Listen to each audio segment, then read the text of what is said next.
After watching this video, you'll be able to describe how disruption facing companies today amplifies the need for DevOps.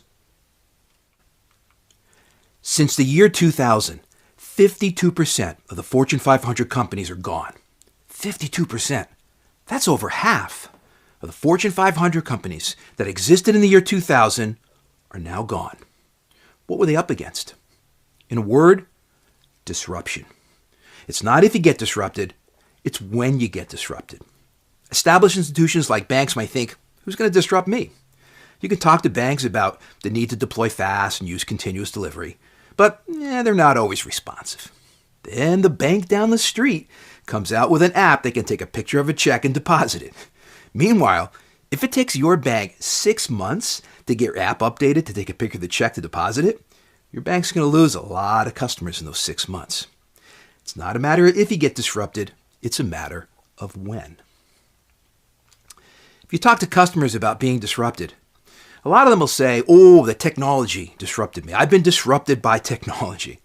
But if you think about it, the technology that was available to the disruptors is the same technology that's available to the incumbents, because most of it is open source. The disruptors just had a different business model. The example lots of people like to give is Uber. Uber's the big disruptor. So let's think about what was the amazing technology that allowed Uber to disrupt the taxi industry. Well, they had GPS, but GPS has been around for a while. We've had Garmin's and TomToms on our dashboard for years, so that's nothing new. That's fairly old technology. Then there's electronic payments.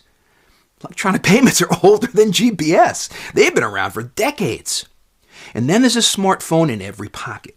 This is pretty commonplace as well, but Uber put the three of those things together with a new business model.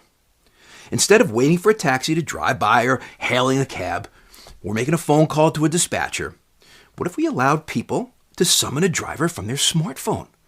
Let the driver know where they are, and then the nearest driver comes and gets them. And they can track where they are and when they'll be picked up. Uber had a different business model, and people loved it. It wasn't so much the technology, it was the new business model that allowed them to disrupt.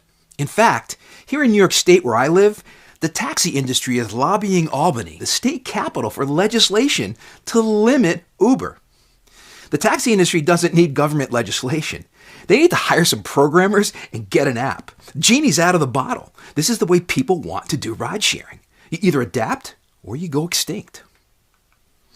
Disruption is everywhere, in every industry. When was the last time you used a travel agent? You do that on the web now.